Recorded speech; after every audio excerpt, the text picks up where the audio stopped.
Hey, welcome back to the Off Ramp. I am your host, Thomas Jason Anderson. Hey, if you guys like this content, please subscribe, like, and share. And also, I have one other question, one other favor to ask. Please, if you really do subscribe, and I've had a lot of subscribers lately, and thank you very much for the subscriptions, please tell 3 friends. Really appreciate it. Word of mouth is always the way to go. So, today I'm going to reveal a little bit about how the deep state gets involved in the social media space. And it's important because what's happening now, I've written a few pieces. If you go back to offramppolitics.com, I've written some pieces, some tarot readings, some pieces on how the power structure in the United States is maintained and furthered. And the way they do it is through division. Okay, they create fake controversies. They cause, race problems between white and black Americans. And they keep this cycle going on and on forever. Because as long as we're divided, we can't see that our leadership, most of our leaders are total babies. They're irresponsible. A lot of them are drug addicts.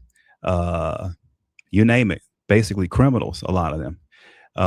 And so as long as we're fighting each other, we don't have the time to look at who's up above us. We don't have the time to see or be aware that, oh, we're all being played, right? And so I'm going to use Jason Whitlock as an example. And the reason why is because I got a sort of behind the scenes look at his operation over the years. I was never a part of his operation.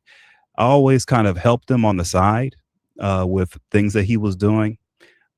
I did appreciate when I helped him on the University Evan Shapiro scandal. I appreciated that I could use his platform in order to help, save the football program there. That was a big deal. But I was never someone like, if you look at how his system works, he has people on his show. He's just so you guys know who Jason Whitlock is. He's a social media character. He has a platform on the Blaze. He has several people who come on to his show and who work for his show, different employees. And so he has like a little system going, and he needs it. And his system is almost like a template for a lot of these other social media actors or personalities, people like Tucker Carlson. And so he's a good one to look at, a good one to examine, so that we all can tell when you guys are looking at social media later on. After this show, you'll be able to start seeing who the real ones are and who are not. Okay, that's really important. Like I said before, some of you guys, this is not for you. This content's not for you. Some of you want to stay in the arguments to infinity. Some of you enjoy the banter, and you think on social media you're looking at content that is intellectually stimulating. And for those of you who believe that, go ahead, you can have that stuff. Ignore this recording. Go away. I don't want you around. My subscribers, my supporters, we don't want you around. You can peace out. All right.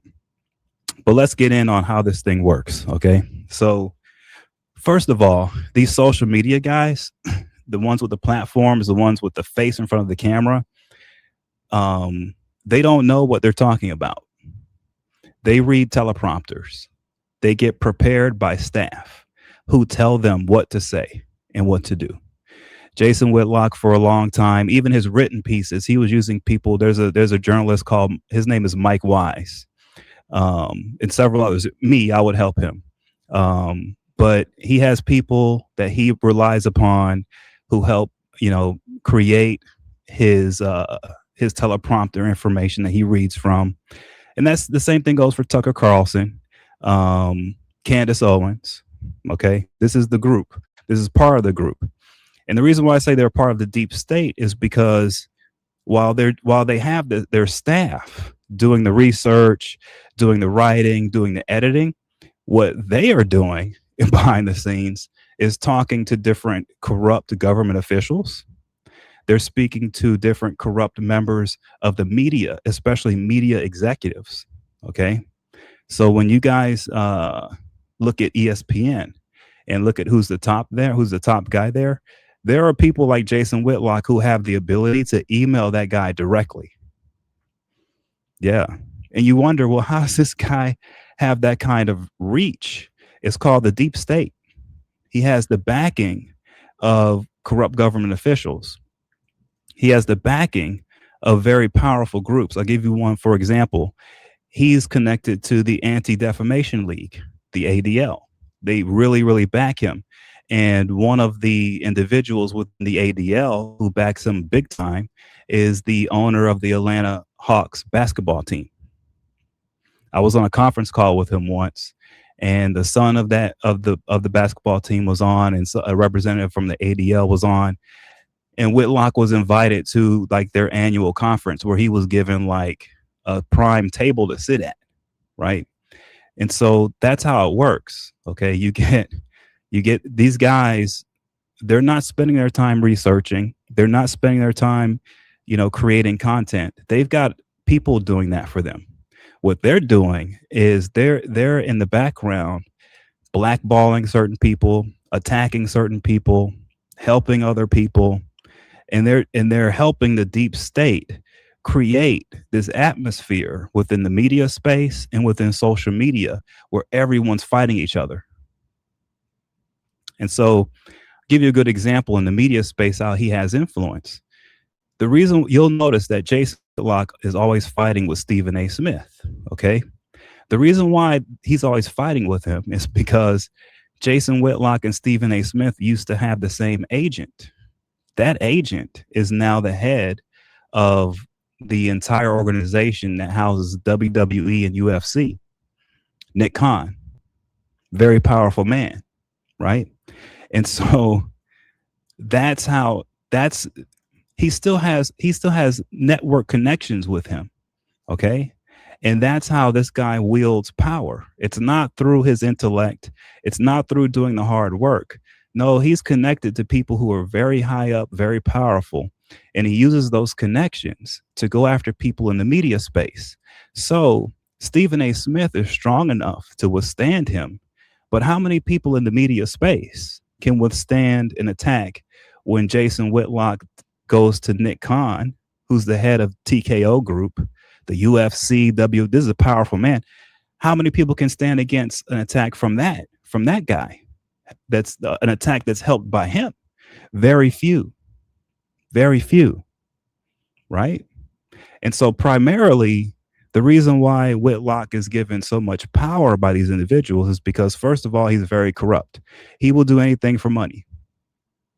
They like that. And the main thing he'll do is he will attack Black people within the media space who are very talented and who are innocent and don't deserve to be attacked. Because what happens is these deep state government officials, they don't want to show their hand. They don't want people to know that the government is in on attacking innocent people all the time. So the way they stay away from getting caught doing that is they have people like Jason Whitlock do it. That's how it works. And so his social media platform is really just a front. It's a front. It's what gives him the excuse to speak to the head of ESPN. It's what gives him the excuse to get involved with the Anti-Defamation League. It's what gives him the excuse to claim that he's out here doing real journalistic work when he's not. What he's doing is he's acting as a paid weapon to attack especially innocent, hardworking Black people in the media space, and especially the sports media space. That's his job. That's his job. Period. And so that's how the deep state uses these guys. And what's so scary about it is It's not just the corrupt government officials here who are backing a guy like Jason Whitlock. It's also organized crime. So when he's coming after some of these people in the media space, he's got organized crime people going after them, along with the pressure coming from the government, the IRS, the FBI. This is what's coming at people behind the scenes. You haven't heard about this because most people who are attacked get so scared that they don't want to say anything because they see how powerful this is and how scary it is. It's not that Jason Whitlock is powerful. No, no, no, no, no. It's the deep state that's powerful, and they need people like him in order to wield their power in corrupt ways onto society.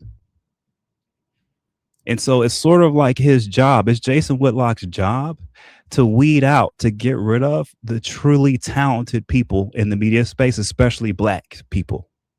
It's his job to get rid of them, to knock them off their course, and to ensure that the deep state has people in place who are evil, who are willing to play the game, who are willing to keep content in place that divides all of us.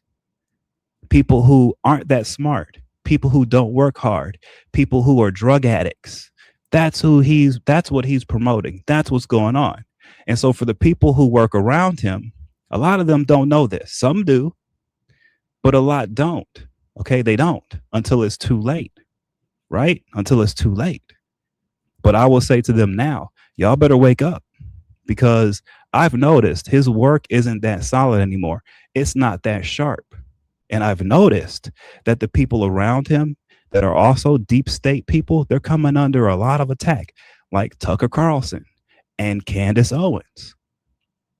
And if you really want to think about who is really, where's the money coming from here, right? In his network, there are people like Jared Kushner and Peter Thiel up at the top. But between the top money there, you've got these corrupt government officials, right? And then you've got him who's sort of like a slave to these deep state guys. And his only job is to literally seek and destroy talented black people in the media space who aren't down with the corruption, who are actually trying to bring people together, who are actually trying to put together good content, wholesome content. It's his job to eliminate those people. That's all he does. That's his only job. Everything else is a front. And so when you guys look at social media going forward, right, pay attention to this. Pay attention to the people who spend all of their time attacking other people. In the sports media space, look at the characters who all of their content is attacking certain athletes. Attack, attack, attack. Create arguments. Fight, fight, fight. That's the deep state. Beware of that. Stay away from that. This is what the off ramp is for, guys. I'm pulling back the veil. I'm letting you guys see what's really going on out here in this world. And the reason why I'm doing it is because, first of all, I can. I can. I've got the guts to do it. But third, I sort of have a calling because I've seen it. I could have sat back and just taken the money, kept my mouth shut, taken a little position, take some money, live a good life. I could be around here basically getting paid. But I saw what these guys were doing. I saw the kind of people they were destroying. I saw the kind of conflict that these guys are creating and how it's destroying our country. And I have children. And with my own conscience, I just couldn't be a part of creating an America where my children would be fighting with other Americans, where my children would be living in a toxic place, a never-ending toxic landscape. I just couldn't do it. And so I had to create the off-ramp here, right, to expose this stuff. And it hasn't been easy. It has not been easy, but it's been worth it. I got to tell you, it's been worth it. So with that in mind, guys, thank you so much for your support. I really appreciate it. I really do. Please subscribe, share, and like. And if you do subscribe, please tell 3 of your friends. You know, I'm building this thing from scratch. It's word of mouth. And the support means everything. In the meantime, I'll see you guys later. And by the way, check out offramppolitics.com. I've written a couple of pieces on the latest SCOTUS ruling in Louisiana, explaining what's going on with these congressional districts, why some look like, look weird, like snakes on a map, and others look perfectly fine. The argument on that is bull. It's not a good argument. It's a crap argument coming from the right, especially the Republican Party. But the Democrats aren't making the counter argument, and I make that counter argument on offramppolitics.com. So go ahead and check it out. In the meantime, have a great evening. I'll talk to you guys again soon. Take care.